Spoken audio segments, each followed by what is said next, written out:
Bismillahirrahmanirrahim wa salatu wa salam ala rasouli, amis téléspectateurs d'Al-Bayan. Recevez la paix chez vous.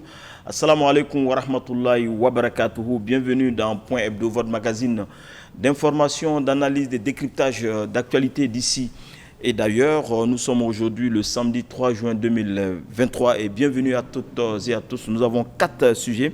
Le Hajj 2023, 1444 J place à présent à la phase pratique. Deuxième sujet, journée mondiale de lutte contre le tabac. Cultivons des aliments, pas du tabac, est le thème de l'OMS. Troisième sujet, l'élection de Recep Tayyip Erdogan, président de la Turquie. Quelles leçons?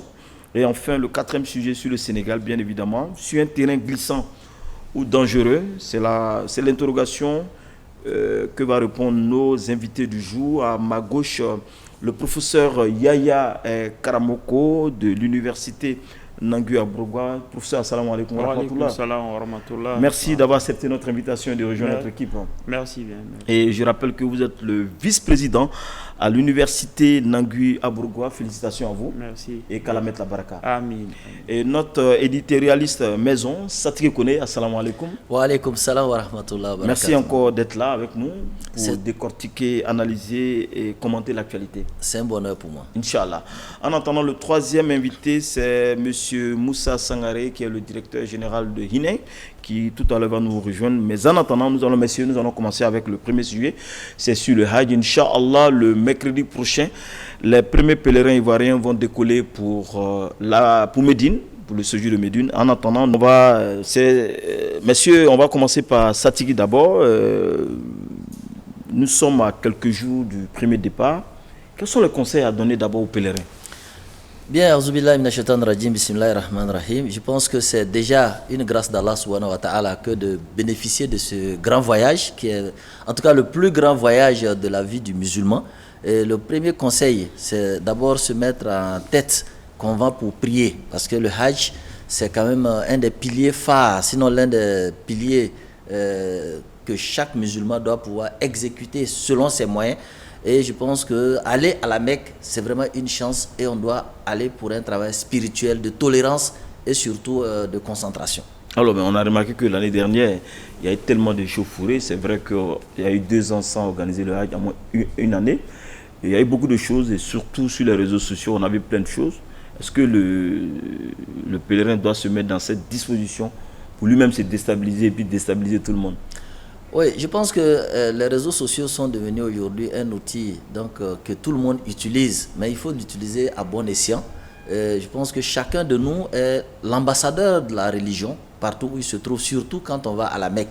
Parce qu'on se dit que c'est la crème de la communauté qui est là. C'est pour ça d'ailleurs, quand vous allez dans les grandes mosquées comme celle de la Mecque même, la Kaaba, vous voyez qu'il y a des femmes qui sont sur des rangs et à côté il y a des hommes. Donc là-bas, on n'a pas la possibilité de faire donc la distinction entre les rangs des hommes, les rangs des femmes, parce qu'on se dit que c'est la crème de la communauté qui est là et tout le monde est là pour prier. Alors si Allah subhanahu wa ta'ala nous permet d'aller à ce voyage, de participer à ce grand événement religieux, il est important que les uns et les autres acceptent. C'est ça aussi la patience. Lorsqu'on parle de watawassaw bil haqq watawassaw bis sabr, c'est que la patience elle-même, c'est accepter la situation dans laquelle Allah nous met et prier que cela nous efface des péchés.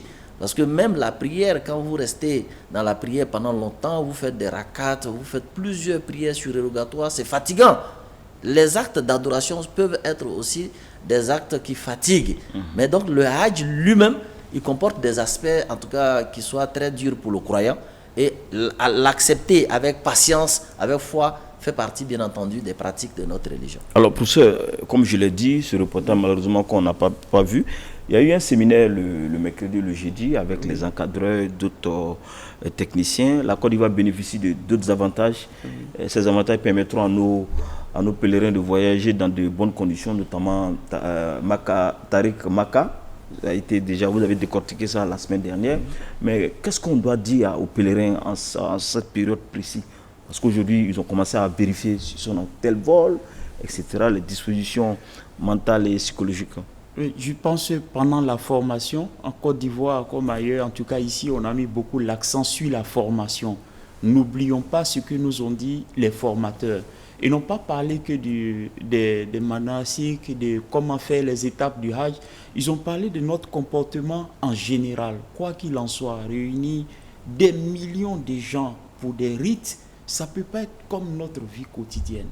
Et à partir de cela, on nous a dit donner des conseils pour qu'on puisse se retenir et nous conformer à cette circonstance exceptionnelle où les besoins, c'est vrai, sont réels, mais ces besoins-là concernent des milliers de gens à l'échelle nationale et des millions de gens en même temps. Imagine les jours du Hajj, tout le monde va à Arafat le même jour. Ces parties-là ne sont pas dissociées. Donc, il y a derrière des organisations tellement avancées, complexes, que ces organisateurs, ceux qui prennent ces dispositions, le gouvernement saoudien lui-même fait venir des spécialistes, collabore étroitement.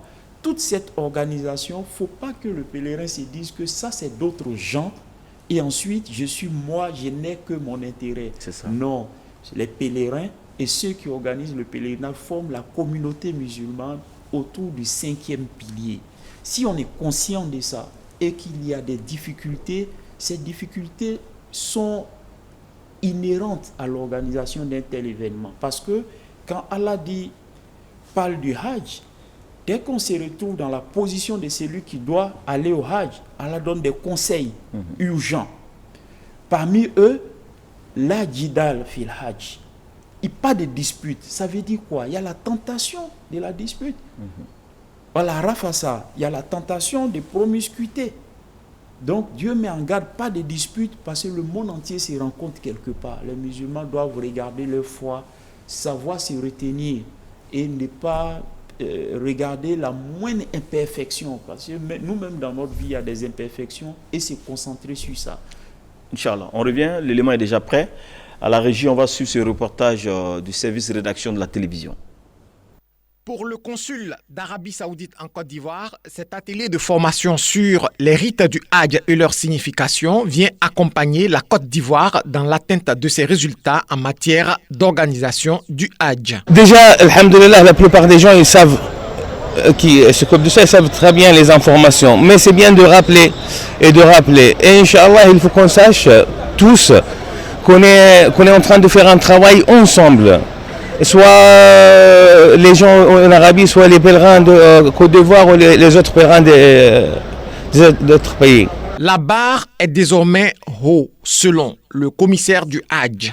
Le mérite de la Côte d'Ivoire en matière d'organisation est récompensé et doit demeurer. C'est un défi pour nous, un grand défi pour nous, pour la Côte d'Ivoire.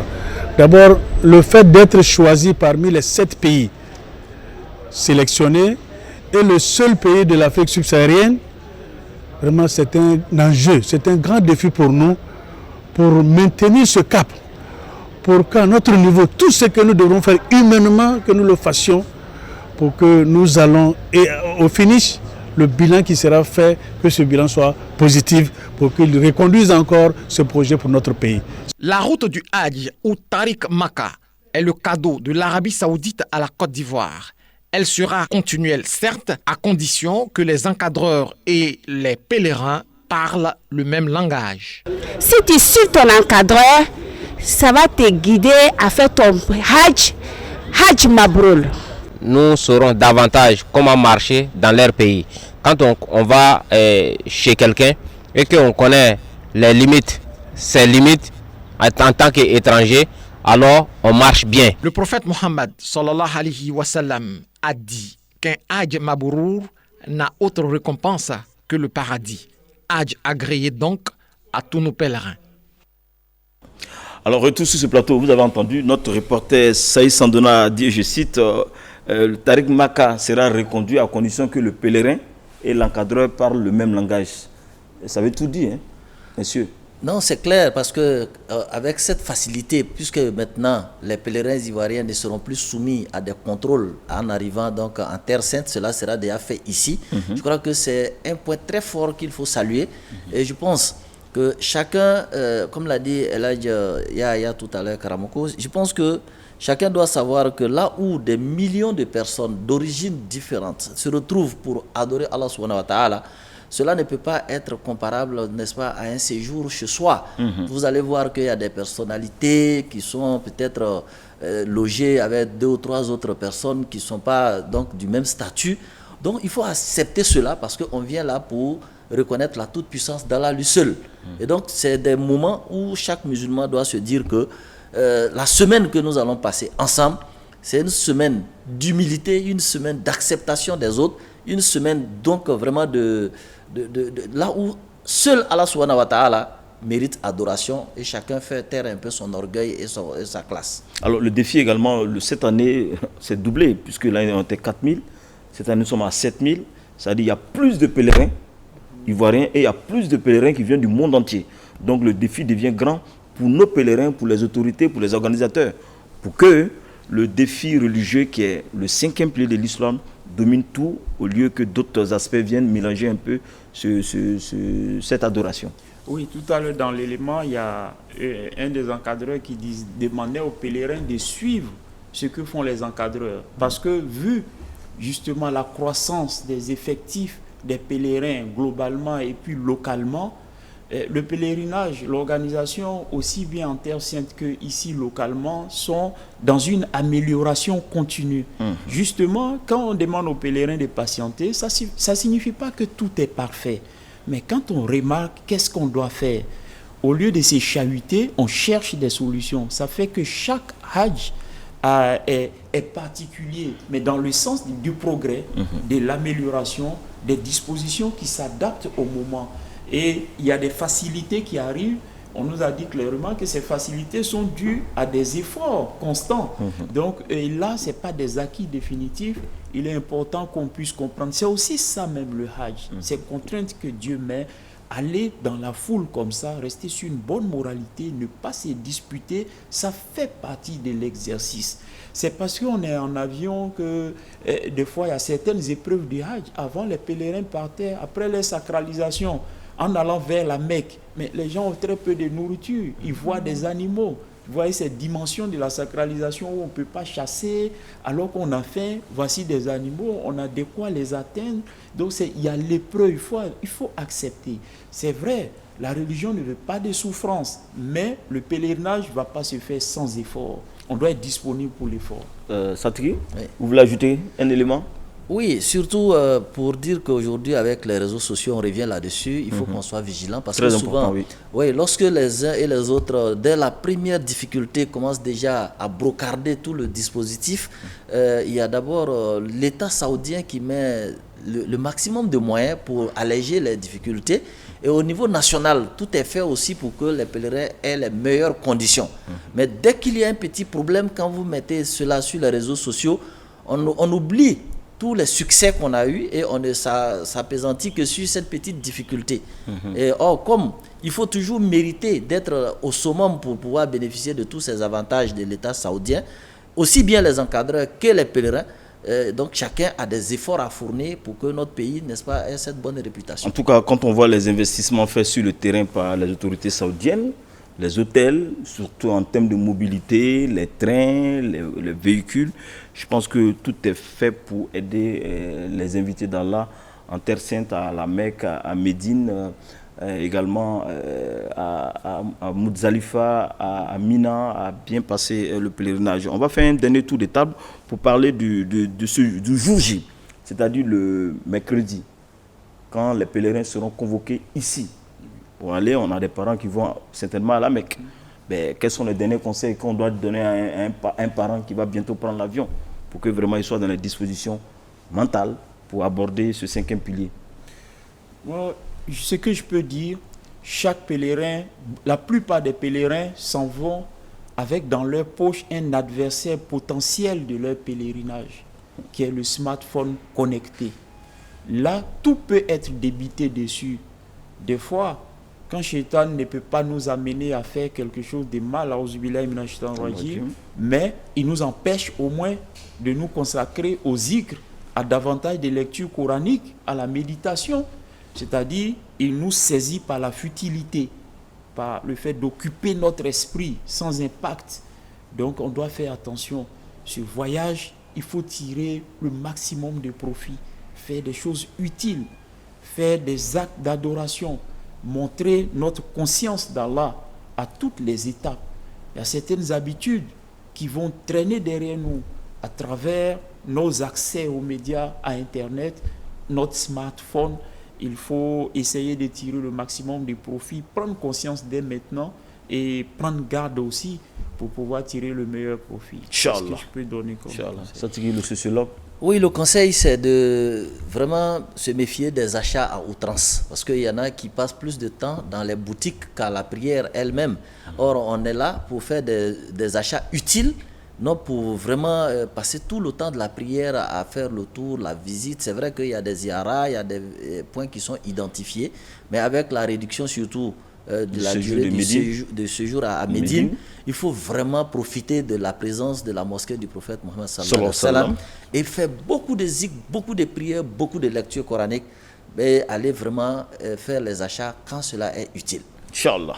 En tout cas, nous souhaitons un Hajj Mabrou à tous les frères et sœurs et nous informons par la même occasion tous les auditeurs et les téléspectateurs d'Al-Bayan qu'Al-Bayan va déployer la grande batterie. D'abord à partir de mercredi dans de grands formats en route pour Arafat, suivre en direct tous les vols aller et vols retour, sans oublier le grand rassemblement de Arafat, le journal du Hajj. En tout cas, l'équipe est en train de travailler pour vous offrir des images de qualité, des sons de qualité pour vivre ce Hajj 1444 de l'Hégire. Nous allons passer au deuxième sujet, messieurs. C'est la journée mondiale de lutte contre le tabac. Cultivons des aliments, pas de tabac, c'est le thème choisi par l'OMS. Cette journée a été célébrée, Satigi, le 31 mars dernier, avant-hier. Alors, journée mondiale de lutte contre le tabac. On continue la sensibilisation, mais le nombre de morts continue de grimper. J'ai vu des chiffres. On me parle en Côte d'Ivoire, peut-être 5000 par an. C'est trop pour la cigarette. D'autres continuent de fumer. Les jeunes continuent de fumer. Les vieux continuent de fumer. Les femmes même continuent de fumer. Qu'est-ce qu'il faut faire?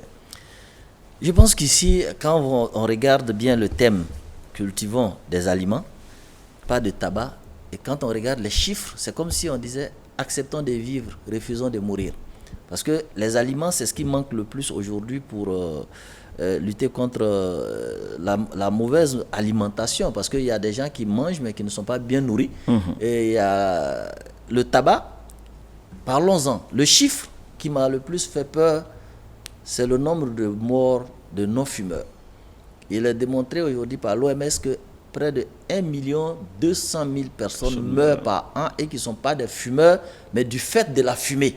C'est-à-dire ils sont des fumeurs passifs. Quand vous avez un voisin qui fume, à cause de sa cigarette, on constate qu'il y a 1 200 000 personnes qui meurent par an et près de 7 millions de morts par an. Je m'amusais aujourd'hui, moi j'inviterais les téléspectateurs à prendre les calculatrices, à faire un peu 8 millions de morts par an.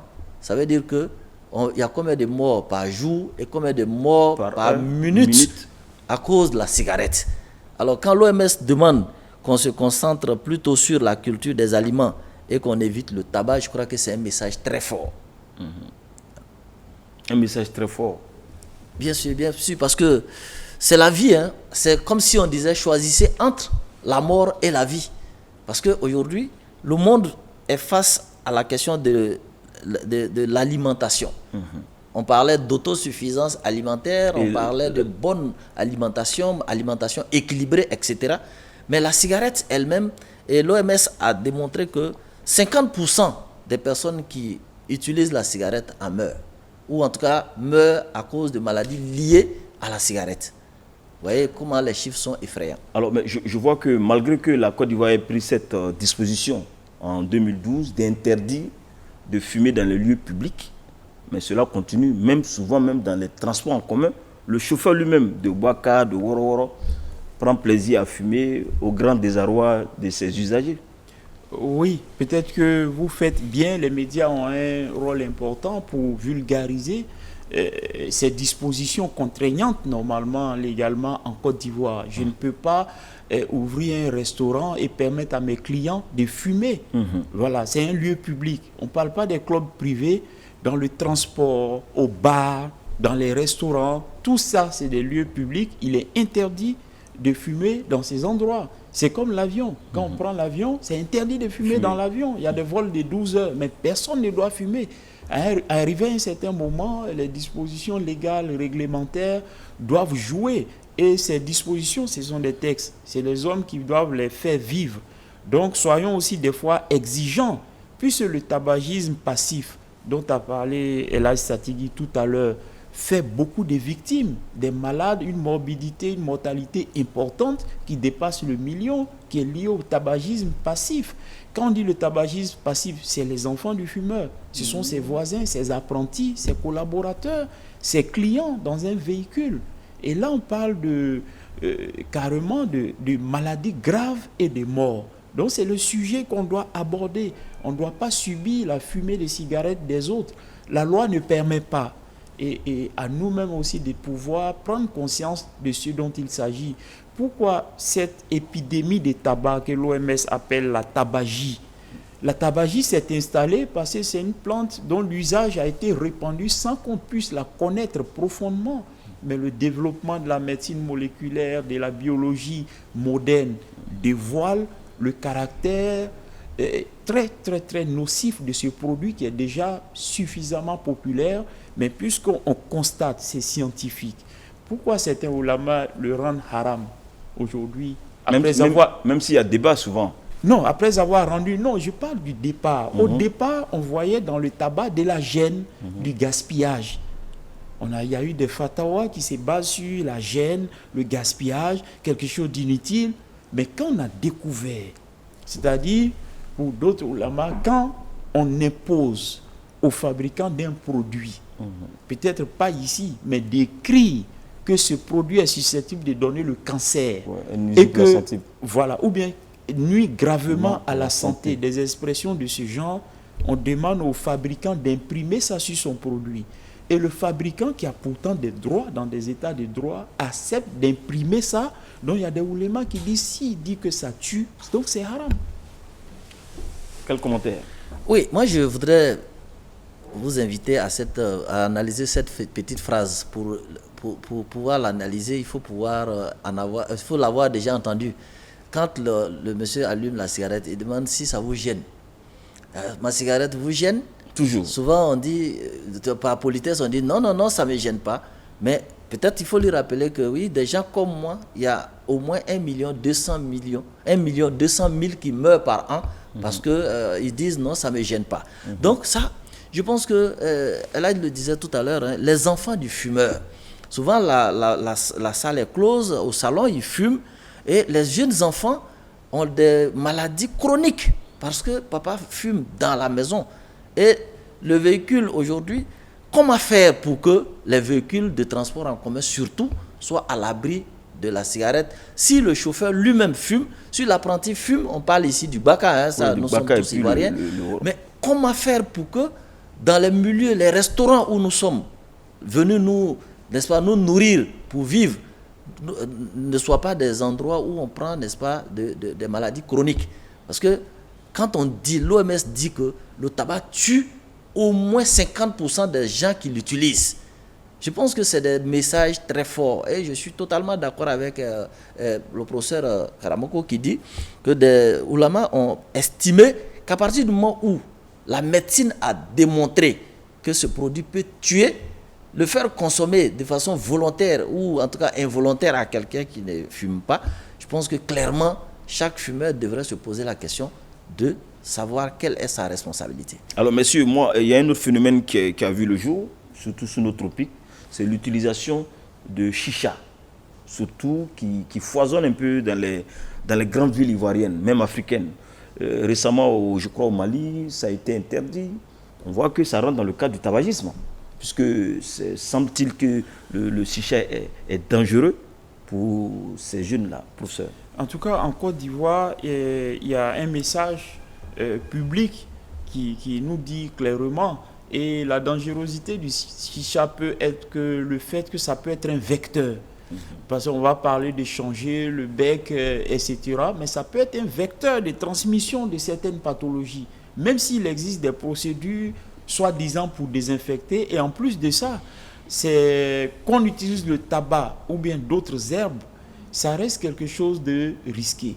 C'est comme quand on a parlé de la cigarette électronique avec des substances, et ça reste quelque chose de dangereux. Aucun de tout ça n'est admis dans les espaces, dans certains espaces clos. Et on doit faire attention parce que le tabac, à côté des autres stupéfiants, c'est celui qui crée le plus facilement la dépendance. Et il y a une autre disposition dont il faut tenir compte. Il est interdit de vendre de la cigarette à des mineurs. Et là, souvent, les gens apprennent à fumer pendant leur adolescence. C'est rare. Ceux qui sont devenus adultes, eux ont trouvé nécessaire de s'entraîner à fumer. Puisqu'il faut s'entraîner, c'est une rencontre très brutale. La première fois que quelqu'un va mettre de la fumée de cigarette dans ses poumons, ça va perturber son état physiologique. Il y a une souffrance derrière avant que ça ne devienne une attirance, une accoutumance. Donc il faut faire attention, déjà sensibiliser les adolescents. C'est là qu'on peut faire l'essentiel de la prévention. C'est pendant l'adolescence qu'il y a eu l'initiation et on rentre dans la vie d'adulte après. Donc dans l'éducation de nos enfants, il faut en tenir compte, il faut parler très tôt du tabac. Parce que le tabac, ce n'est pas une affaire de style, quelque chose qui est responsable de 80 à 90% des cancers du poumon et de beaucoup d'autres cancers. On ne peut pas en faire quelque chose qui fait partie du style, du savoir-vivre, etc. Inch'Allah, en une minute avant de passer à la transition. Oui, je voulais rapidement dire qu'il y a une nouvelle philosophie aujourd'hui de la femme qui fume. Et malheureusement, on a l'impression que ça fait partie des modes et les phénomènes de mode prennent rapidement le terrain. Quand on parlait tout à l'heure de chicha, on a l'impression que fumer, donc le chicha, c'est être à la mode, c'est appartenir à une certaine catégorie de personnes parce que, disons, le net, en Côte d'Ivoire, c'était utilisé dans les milieux commerçants et surtout nos frères libanais, n'hésitons pas sur les mots, les Libanais utilisaient cela et on a l'impression... C'est une tradition arabe. Voilà, donc les uns et les autres, certains enfants ont l'impression que le fumer, c'est peut-être atteindre un certain grade dans la société ou alors appartenir à certaines classes sociales. Donc je crois que c'est dangereux de jouer avec ces choses-là qui portent gravement atteinte à la santé. Et pour les jeunes plus, moi je vais terminer par ce point précis, les enfants qu'on envoie payer de la cigarette. Moi je le dis, souvent c'est gênant de voir des grandes personnes prendre un jeune homme de 10 ans et lui donner l'argent, va me payer ma cigarette à la boutique. Et souvent c'est par là qu'on apprend à fumer. Alors moi je pense que c'est une mauvaise chose que d'envoyer des enfants très jeunes payer la cigarette. Inch'Allah, qu'Allah nous préserve de tout cela. On va aller pour la transition, pour la suite, la deuxième partie de cette émission, Point Hebdo, votre magazine d'information sur la télévision Al Bayan.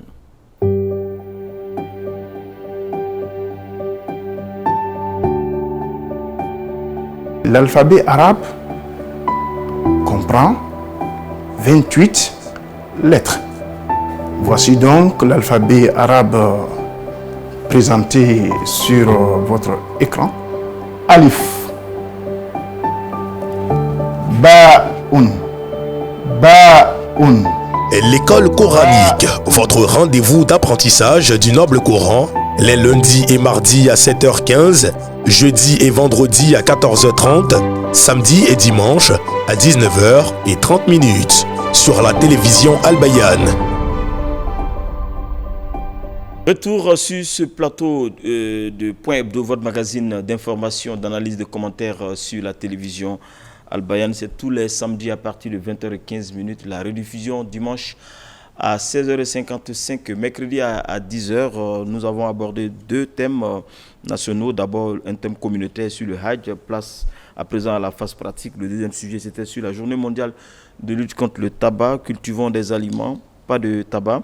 Le dernier virage, c'est l'actualité en international. Mais avant, on va souhaiter bienvenue au directeur général de HINE, Eladj Moussa Sangara. Salam alaikum. Merci d'avoir accepté de rejoindre notre équipe. Merci de nous avoir fait confiance et de nous avoir associés au débat de ce soir. Alors, comment se prépare le brevet? On sait que les enfants sont déjà au quartier général de HINE. On est en pleine préparation en ce moment, ce qui peut expliquer un peu le fait que je ne sois pas arrivé depuis le début de cette émission. Nous avons mis nos élèves au vert, comme on le dit au football. Quand on a des grandes compétitions, on a des grandes épreuves au football, on met les joueurs au vert. Et nous, depuis plus d'une semaine, nos enfants sont au vert. hébergés à l'école, nourris à l'école, avec un programme de travail spirituel, psychologique, puis un programme académique. Et sportif. Voilà, et sportif, pour leur permettre vraiment d'avoir tous les atouts pour pouvoir très bien aborder ces épreuves. En tout cas, nous leur souhaitons bonne chance. Merci beaucoup. Et qu'Allah fasse qu'on connaît 100%. Amin, Inch'Allah. Donc, merci. On va aborder les sujets en international. On commence bien évidemment par la Turquie. Aujourd'hui même, Erdogan a été investi comme le président de la Turquie après avoir remporté le second tour à près de 52%. Et tous les signaux disaient qu'il allait perdre. Alors, quelles sont, Sangaré, les leçons de l'élection du président Recep Tayyip Erdogan? Alors, leçon, c'est la confiance renouvelée à une personne qui, de façon répétée, maintenant depuis plus de 15 ans, est au pouvoir, à plusieurs titres, parce qu'il a été Premier ministre, il a été président de la République. Donc la première des choses, c'est une confiance renouvelée, mais aussi parce qu'il est porteur d'un message qui convainc une catégorie de Turcs, contrairement à ce que l'on pourrait penser. Parce qu'il y a une contestation interne, c'est vrai, mais on se rend compte qu'en réalité, les valeurs qu'il prône, c'est-à-dire les valeurs de l'islam qu'il défend, sont des valeurs qui sont profondément ancrées en chaque Turc. Et que ils l'ont démontré, plus de la moitié des Turcs ont démontré qu'ils croient en cette valeur. Il y a la valeur religieuse à laquelle ces Turcs-là croient. Il y a aussi l'assurance que l'homme donne dans sa gestion depuis au moins 15 ans. Et puis, cette assurance se due aussi à la personnalité qu'il dégage vis-à-vis de l'Occident sur certaines questions où il arrive à avoir des positions musulmanes, mais également des positions qui sont l'expression de la puissance d'un État. Qui est la Turquie, qui était l'Empire ottoman. Oui, la Turquie, c'était effectivement la capitale de l'Empire ottoman. Cette élection, les leçons qu'on peut en tirer, c'est aussi des leçons de démocratie. C'est-à-dire, il a beaucoup insisté là-dessus. Les élections, ce sont des enjeux très importants. Et quand on est en élection, on peut apprendre aussi beaucoup de choses des sportifs, notamment du football, qui est le sport le plus populaire. Quand il y a une finale de l'UEFA, par exemple, le fair play ne signifie pas que les enjeux ne sont pas immenses. Les enjeux sont immenses en termes de soft power, même financier, sur le plan financier. Mais malgré ça, certaines attitudes déplacées excluent l'auteur de ces attitudes. Donc ici, on a vu une Turquie aller au deuxième tour, c'est-à-dire l'équilibre presque très divisé en termes d'opinions politiques. Et des opinions politiques très tranchées se sont affrontées et le processus a abouti sans qu'il n'y ait de dérapage vers la violence et d'autres types de destruction que les élections occasionnent quelquefois en Afrique. C'est à ça que j'ai pensé. Il ne faut pas attendre que tout le monde ait la même opinion. On peut avoir des opinions divergentes. Il ne faut pas rêver que les élections ne soient pas des affrontements, mais seulement politiques. Une adversité même politique, mais ça ne doit pas déborder de là. On doit faire tous attention. Il y a beaucoup de gens, l'issue des élections, ce n'est pas ce qui les nourrit. Ce qui compte d'abord, c'est de pouvoir maintenir la paix, la tranquillité. C'est plus important que l'application de n'importe quel programme. Et que des questions électorales n'entraînent pas des violences, du désordre et fait des dégâts qui sont finalement irrécupérables en termes humains. Alors, la démocratie a triomphé, quand bien même il a été traité de dictateur, d'autoritaire, etc., etc. Quelles sont, selon vous, les leçons de cette victoire de Erdogan, qui a ce matin, lors de son investiture, a parlé qu'il sera impartial? Oui. Un premier élément, c'est d'abord le fait que les instituts de sondage se sont trompés. Parce que la plus grande partie de ces instituts donnaient déjà Erdogan 3e au premier tour. Il est venu en première position. Il était même prêt d'être élu au premier tour. Ça, c'est très important à retenir. Et puis la deuxième chose, quand vous voyez les vraies critiques de la démocratie en Turquie, il s'appuie sur le fait que Erdogan a avec lui la presse et qu'il a une certaine mainmise sur les moyens de communication. Mais dans le fond, des grands présidents de grands pays se sont fait élire à travers les réseaux sociaux. Là, au moins, tout le monde a accès aux réseaux sociaux. Donc, ça bat en brèche l'argument selon lequel donc, Erdogan avait colonisé tous les moyens de communication. Deuxième chose, la Turquie a quand même des valeurs nationales. Il ne faut pas perdre de vue que ce pays est foncièrement croyant. Et ils sont principalement musulmans. Et je pense que l'avenir du monde, moi, quand je regarde les résultats de ces élections, je me dis que l'avenir du monde sera forcément un partenariat culturel. Parce qu'aucun pays qui a une culture aussi ancrée comme la Turquie et d'autres grands pays n'accepterait aujourd'hui d'être, n'est-ce pas, englouti, ou en tout cas n'accepterait de perdre son identité pour faire plaisir à qui que ce soit. Parce que personne ne demande à personne de perdre sa culture ou de perdre son identité. Donc je pense que les pays musulmans ou islamo, en tout cas, si on veut les appeler islamo-conservateurs, ça ce sont des termes... Des terminologies... Voilà, mais une chose est claire, c'est que quand un pays a une culture, elle a une ligne de conduite et elle respecte des règles. Tout à l'heure, elle le disait, la démocratie a triomphé parce que tous les observateurs sont unanimes à reconnaître que dans chaque bureau de vote, il y avait des représentants des candidats. Et les résultats ont été ceux qui sont sortis effectivement des urnes. Mais quand on fait la démocratie, que tous les candidats sont régulièrement représentés, que les résultats des urnes sont donnés, je pense que c'est ce qu'on nous demande.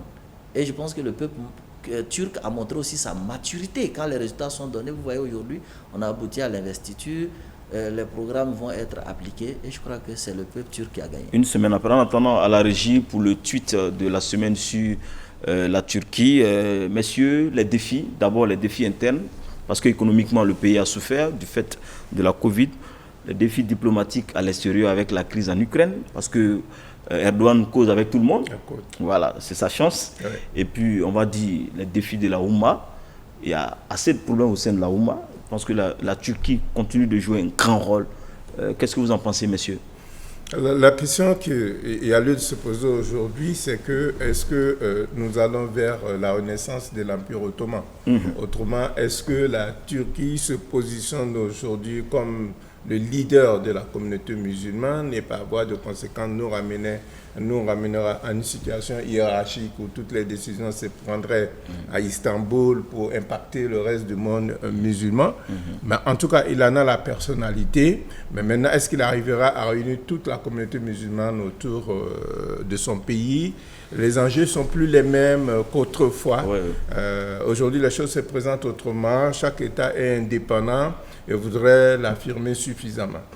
Maintenant, on sait que du point de vue religieux, il s'implante beaucoup en Afrique à travers l'ONG qui est ancrée, qui est très proche du pouvoir, qui est Diyanet. Ils s'implantent beaucoup, ils investissent beaucoup. Dans le social et dans l'éducation. Voilà, et dans l'éducation. Ce sont des choses qui attirent, ce sont des choses qui convainquent. Mais maintenant, est-ce que ça peut être des facteurs d'unification du monde musulman? Difficile à dire actuellement. Maintenant, du point de vue politique, c'est vrai, Erdogan y parle avec tout le monde. Qu'est-ce qu'il peut faire aujourd'hui dans la résolution de la crise ukrainienne? C'est une question qui est posée, puisque tout le gaz, ou du moins une bonne partie du gaz qu'on reçoit en Turquie, vient de la Russie. Entre-temps aussi, il a bien envie de rentrer dans l'Europe. Donc, il est dans un carrefour qui lui... Alors, sa réélection lui permet d'avoir une légitimité qui lui permet de continuer à parler avec tout le monde. En tout cas, il a reçu les félicitations de tout le monde. De tout le monde. De Macron, en tout cas de tout le monde. Les premières personnes, c'était Macron, ensuite Biden, ce qui veut dire qu'il a une légitimité interne qu'il a pu avoir, mais au niveau international aussi, il arrive à asseoir sa personnalité. Avant de parler, il y a un tweet, le tweet de la semaine sur la Turquie. On va lire, messieurs, ensemble, si la régie est prête. Voilà, le modèle turc de l'islamie, de la laïcité désislamisante à la laïcité islamiste, Kemal Atatürk, appelé parfois le père de la Turquie moderne, était un nationaliste qui voulait turquiser l'islam, me disait Satiri en offre, était un nationaliste qui, en faisant disparaître tous les signes islamiques en Occident, Erdogan est venu et allé dans le sens inverse en restant un puissant allié militaire de l'Occident, tout en de forcer un passage sans complexe des valeurs musulmanes universelles. Qu'est-ce que vous pensez de ce tweet, Yaya Kramoko? Oui, je vais dire qu'il est difficile de parler de Kemal Atatürk sans revenir au contexte. Qui a mis fin au califat en 1923. Oui, sans revenir au contexte dans lequel l'Empire ottoman a été remplacé par la République moderne turque. C'est dans un contexte de débâcle de l'Empire ottoman, d'humiliation nationale, qu'un officier nationaliste a essayé de récupérer les restes de l'Anatolie et des territoires qui sont autour et de créer cette Turquie dans un contexte où le réflexe de survie a été de se rapprocher de l'Occident. Et quand on dit désislamisation, c'est peut-être un peu exagéré, mais effectivement, culturellement, on s'est recentré sur la langue turque et on a arrêté d'écrire avec les caractères arabes. Donc ici, c'est deux héritages qui se confrontent. Quoi qu'il en soit, le kémalisme est quelque chose d'ancré selon les dimensions considérées en Turquie. C'est vraiment le père de cette république turque dont nous parlons des élections. Cette république turque qui aussi, par exemple, a laissé les femmes voter même avant la République française. Et cette république turque qui est habituelle des taux de participation très très élevés. Ce n'est pas forcément un antagonisme qu'il y a à travers ce passage, les conditions de création de la Turquie et l'idéologie de Kemal Atatürk ne va pas, c'est-à-dire cela ne peut pas effacer l'héritage islamique et d'autres aspects fondamentaux. Qui a duré près de 7 siècles. Voilà, d'autres aspects fondamentaux de la culture turque. Aujourd'hui, on voit dans une modernité une co-construction d'un État moderne qui n'est pas forcément, contrairement à ce qu'on dit, nostalgique. En ayant une diplomatie efficace dans le monde musulman, on parle de nostalgie de l'Empire ottoman. Ici, il ne s'agit plus, mais de s'inspirer, chacun s'inspire de son passé, de son héritage culturel. Mais ici, l'héritage, c'est aussi la République moderne et l'État islamique, la religion qui a sa culture, qui est ancrée aussi dans cette population. Satik, on termine avec vous avant d'aborder le dernier virage sur le Sénégal. Oui, je pense qu'il y a quand même une volonté de réaffirmation de cette culture ancestrale, de cette culture centenaire, et en même temps une volonté d'ouverture. En même temps, les Turcs veulent vraiment jouer leur rôle de pont entre l'Orient et l'Occident. Et ils aimeraient être un pays incontournable sur le plan géopolitique, sur le plan économique surtout. Parce que les revendications aujourd'hui, après surtout le séisme qui a quand même bousculé le pays, c'est la reconstruction nationale et aussi la place que la Turquie veut gagner dans le concert des nations. Ça, ce sont des paramètres qu'on ne peut plus, n'est-ce pas, enlever de la conception donc, de cette génération du XXIe siècle où tout le monde a envie d'avoir un pays suffisamment fort économiquement, sans oublier l'aspect sportif. Parce que la Turquie aussi, c'est un grand pays de sport, mais c'est aussi un grand pays en termes de fierté nationale. Ça, c'est très important chez les Turcs. Et je crois que c'est cet aspect-là qui a surtout amené les jeunes, parce qu'on pensait que les jeunes n'étaient pas avec Erdogan, hein. Ben, ils ont cette fierté nationale qui s'exprime par l'affirmation de la Turquie face à l'Occident et à toutes les civilisations aujourd'hui concurrentes sur l'échiquier mondial. En tout cas, nous aurons l'occasion d'en parler sur la télévision, sur la radio Al-Bayan. Mais si on va aborder, on revient en Afrique pour parler du Sénégal, notre pays frère et ami qui est sur un terrain glissant et dangereux, vous le savez, avec le procès contre l'opposant Sonko qui a dégénéré. Hier, ce soir, quand j'écoutais la radio Al-Bayan, on parlait de 15 morts et c'est dangereux, ça fait peur. Un pays qui est connu pour son pragmatisme, pour le calme, la démocratie, se ranger dans cette façon de faire les choses sans arrêt. Et il faut dire que le Sénégal est quotidien des manifestations. Ce n'est pas nouveau du tout. Ce que le Sénégal n'a pas encore expérimenté, et nous prions Dieu que ça ne leur arrive pas. Amin. Voilà, c'est un coup d'État militaire. Et jusque-là, l'armée quand même arrive à contenir les choses. Sinon, le Sénégal est coutumier des manifestations et des manifestations violentes. C'est vrai, il y a eu 12 morts en 2012. Voilà, donc c'est un phénomène qui n'est pas du tout nouveau. Mais il y a une nouvelle donne par rapport à la situation actuelle, c'est que j'ai vu des scènes où des civils ont pris des véhicules militaires, des véhicules de police. Oui, ça, il y a des vidéos qui circulent où vous voyez ça. Alors, quand ça veut dire ça, ça veut dire que l'État est en péril. Ça veut dire que l'autorité n'arrive pas à s'affirmer jusqu'au bout. Donc, il y a des réelles craintes aujourd'hui. Jusqu'où ira le Sénégal? C'est la grande question, en tout cas, que je me pose au vu des images et des informations que j'ai reçues dans le courant de la journée d'aujourd'hui. Donc, il faut, en ce moment, faire en sorte que les autorités, et je crois que le président il a bien perçu les choses, rapidement, il a mis en place aujourd'hui ce qu'il a appelé un comité de dialogue national, piloté par une personne... Moustapha Niasse. Voilà, donc qui a une légitimité quand même historique pour lui permettre de parler avec tout le monde pour qu'ils arrivent à un consensus. Mais jusqu'à présent, les textes du Sénégal ne sont pas mis en cause. La Constitution n'est pas remise en cause. Il y a un problème d'application des textes. On n'est même pas encore aux élections. On veut que le président se détermine dès maintenant sur quelque chose qui va arriver dans une année. Alors, donc moi, je me pose des questions sur les réelles motivations des manifestations et la violence. Le président a décliné la responsabilité de l'armée et de la police dans les violences qui sont arrivées. On l'a dit, c'était plutôt des personnes qui n'ont rien à voir avec l'armée. Mais en même temps, la population sénégalaise dit, vous avez vous-même constitué les nervis, qui sont une sorte de milice, donc ce sont ceux-là qui commettent les actes actuels. Moi, je pense que le Sénégal a besoin de beaucoup de prières. J'ai prie Dieu aussi que le président ait beaucoup de sagesse. La voie qu'il a entreprise n'est pas du tout mauvaise parce que ça peut servir à calmer les choses et puis à se remettre en selle, à pouvoir dominer le débat et remettre les choses dans le bon ordre, Inch'Allah. Satri? Déjà, c'est regrettable de voir des morts. Parce que le Sénégal, quoi qu'on dise, a connu quelques mouvements, même avec le départ de Abdoulaye Wade, il y a eu des mouvements.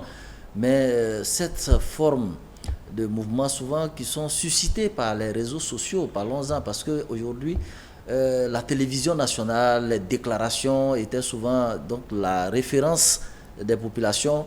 Mais aujourd'hui, avec ce moyen de communication, même celui qui est assis devant sa boutique, il peut passer des images souvent qui ne sont pas forcément vraies. Et les mouvements deviennent facilement des petits points de flamme, deviennent rapidement des incendies de grande échelle.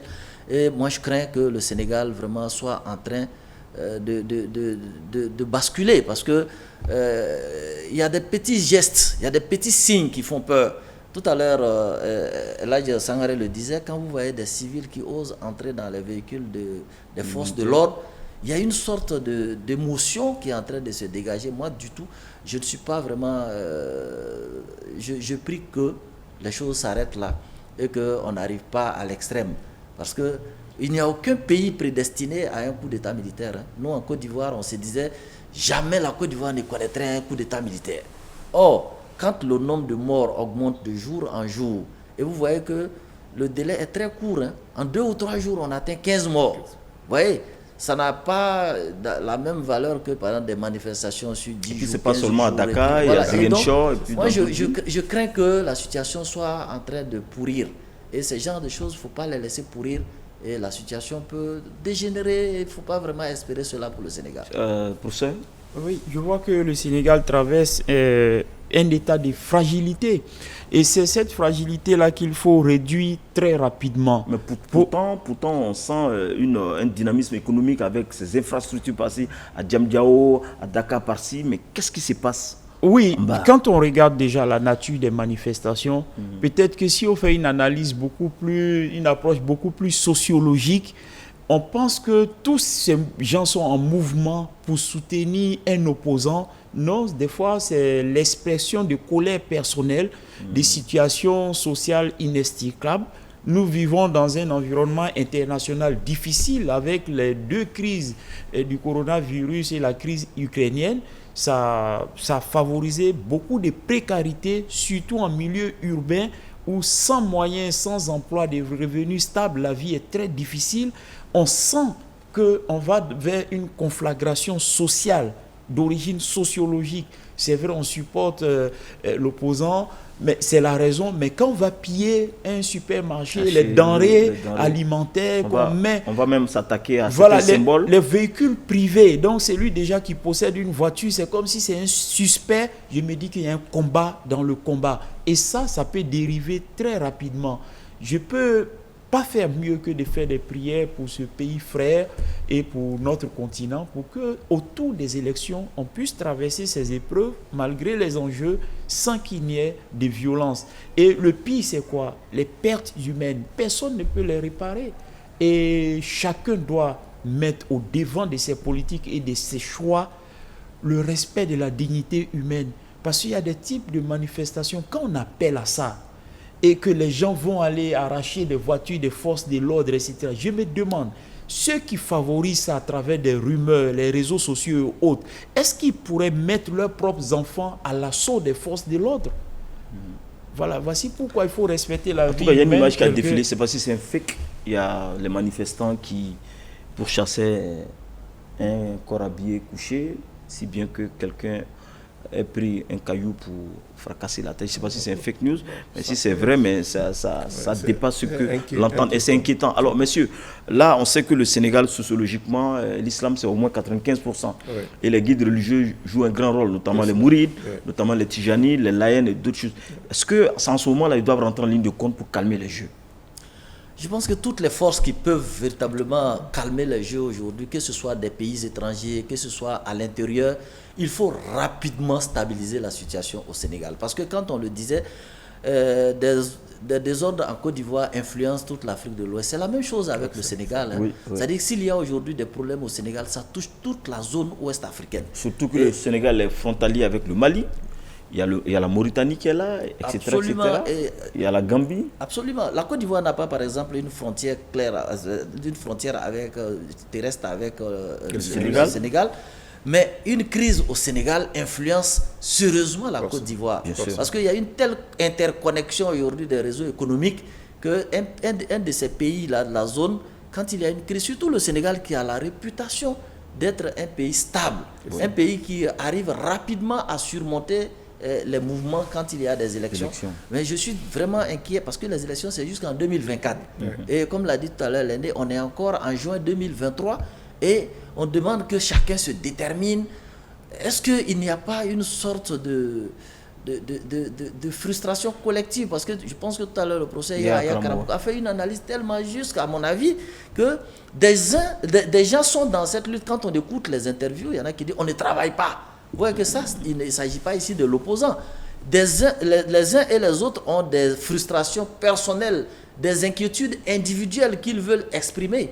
Donc il faut que le président de la République, moi je pense, le dialogue, d'accord, parce que j'ai vu... Le dialogue a commencé le jeudi. Oui, il y a encore des partis qui ne sont pas prêts à s'associer à ce dialogue-là. Moi, j'aurais conseillé un discours fort du président de la République, parce qu'en pareille circonstance, des discours forts peuvent être des éléments concrets d'apaisement. Et il faut souvent faire des concessions pour sauver le pays. Alors, les religieux? Bien, les religieux... L'archevêque de Dakar, le khalife général de Mouride, le calife général de Tijane, etc., et d'autres personnalités influentes qui peuvent jouer un rôle pour apaiser, pour calmer. Je crois qu'ils ont leur mot à dire, mais est-ce que ils sont encore écoutés? C'est la grande question qu'on se pose. Parce que même avant le démarrage des manifestations, un mot, par exemple, des Mourides, du grand calife de Mouride aurait pu permettre de calmer les choses parce que, comme vous savez, quand il y a le Magal, le Sénégal est arrêté. Tout le monde a tout bas. Alors pourquoi dans une circonstance pareille, il ne peut pas intervenir pour... Bon, je crois qu'ils ont leur stratégie. Peut-être diront que peut-être le religieux n'intervient pas je crois qu'ils sont en backup en se disant c'est un phénomène politique pour l'instant. Il faut peut-être faire de la médiation, de l'intermédiation entre les différents acteurs parce qu'ils croient tous en ces autorités et les amener donc à s'assager. Alors, il y a l'exemple turc que nous avons vu. Oui. On vient de voir des antagonismes très forts, mais l'État turc n'a même pas vacillé. C'est-à-dire il y a la maturité. Oui, l'État, je parle de l'État. L'État, lui, il est resté l'État. Actuellement, il faut analyser la situation selon le contexte ouest-africain. Oui. Quand des crises politiques fragilisent un État, mais on peut se retrouver avec pire que ce qu'on craignait. C'est arrivé au Mali, c'est arrivé au Burkina Faso. Ce n'est pas le moment où des civils et la police nationale vont entrer en inimitié, etc. Ça peut exposer à quelque chose de pire. Et généralement, quand on s'est retrouvé, on a franchi le Rubicon, il est très difficile de revenir en arrière. Il y a les positions politiques, il y a la majorité, il y a son opposition, mais l'État sénégalais, tous deux doivent le préserver, parce que s'il s'affaiblit, quelque chose de pire peut arriver, que Dieu nous en préserve. Amine, en tout cas, c'est un terrain glissant et dangereux, messieurs. Un dernier tour de table sur le Sénégal et pour mettre fin à cette émission, Satigui. Je suis totalement d'accord avec Eladj Sangaré. Les religieux auraient pu peut-être anticiper. Parce qu'aujourd'hui, il y a beaucoup de douleurs personnelles qui sont en train de s'exprimer. Et il y a une sorte de contamination qui est en train de se constater sur le territoire sénégalais. Et surtout avec la zone de la Casamance, Ziguinchor, où le posant il est maire. Donc il faut vraiment associer les prières. Parce que nous, en tant que croyants, la meilleure arme et la dernière arme du croyant, c'est la prière. Je prie Dieu que vraiment notre pays frère retrouve la paix et la quiétude. Inch'Allah. Professeur? Oui, c'est la même chose. Je n'ai rien de plus que de demander à Allah subhanahu wa ta'ala d'apaiser les cœurs pour qu'il y ait une solution bonne pour tous et que la paix, la stabilité reste au Sénégal, qu'on ne fasse plus face à davantage de violences et de morts d'hommes. Qu'Allah facilite cela. Mais avant de retrouver Sangaré, il y a une image qui m'a quand même marqué personnellement, c'est les universités. L'université Cheikh Anta Diop et l'université, je crois, c'est le poste, je ne sais pas, l'autre université. Oui. La violence qui s'est installée là-bas. Hier, si bien que les étudiants étaient obligés de retourner chez eux. C'est quand même ça interpelle. Oui, effectivement, c'est de ça que je parlais quand je disais qu'il faut préserver l'État. C'est des symboles étatiques qui sont touchés. C'est vrai pour le moment, tout ça est parfaitement gérable si on comprend qu'il faut des concessions et qu'il faut aller dans le dialogue. L'opposition lui-même, les incompréhensions, ça arrive dans la vie d'une nation. Mais l'approche qu'il faut avoir pour éviter le jusqu'au boutisme des deux côtés, il va falloir faire des concessions et préserver ces symboles comme l'université et autres. L'université, c'est une fraction de la société. Tout ce qui touche la société peut aussi toucher. Voilà, on a vu la crise de mai 68. Voilà, ça a même commencé, l'épicentre était le quartier latin, parce que c'est là-bas qu'il y a les personnes, en France, à Paris, c'est là-bas qu'il y avait les personnes qui ne savaient pas c'est quoi gagner la Deuxième Guerre mondiale. Ils sont nés après. Et là, avec les jeunes, l'influence, il y a une certaine fragilité, je le répète, par rapport aux capacités de manipulation que donnent les réseaux sociaux à certaines personnes qui sont expertes en fabrication et diffusion de rumeurs. Et là, il faut faire attention pour ne pas se retrouver dans une situation beaucoup plus difficile à contenir qu'aujourd'hui. Charles Sangaré, on termine avec vous. Voilà, donc je crois qu'au niveau des universités, il faut juste craindre que ce ne soit des nids de déflagration. Ce soit ceux qui mettent le feu, soit à travers des messages, soit même à travers des mouvements, parce que vous savez qu'aujourd'hui, les universités, certaines universités, quoique les universités sénégalaises ont démontré une certaine maturité, une certaine image quand même favorable, mais il faut juste craindre que ce soit des centres d'où partent réellement les violences. C'est que les forces de l'ordre, pour cela, soient obligées d'intervenir pour les disloquer afin de pouvoir donc éteindre le feu. Vous savez aussi que l'État a fermé tous les réseaux sociaux aussi. Aujourd'hui, on communique difficilement à travers les réseaux sociaux. Et puis, je crois que Macky Sall est victime d'une arme qu'il a utilisée lui-même. Il y a toutes ces questions qu'il faut essayer de voir. lui-même, à l'époque, avait suscité de tels mouvements pour pouvoir donc avoir la réputation qu'il a aujourd'hui. Voilà. Donc, prions Dieu, que Dieu nous préserve et qu'il préserve le Sénégal. Amin. Merci, messieurs. Merci, ce fut un plaisir, un honneur de vous avoir ce soir et de décortiquer, analyser, commenter l'actualité d'ici et d'ailleurs. Chers téléspectateurs, ne décrochez surtout pas. Je vous laisse en compagnie d'Abdelaziz pour la première partie de la compétition ECRA qui a été réalisée le 13 mai dernier. La finale, la première partie vous est proposée maintenant. Merci de nous avoir suivis. Excellent sur le programme sur la télévision Bayan. Wassalamu alaikum wa rahmatullah wa barakatuh.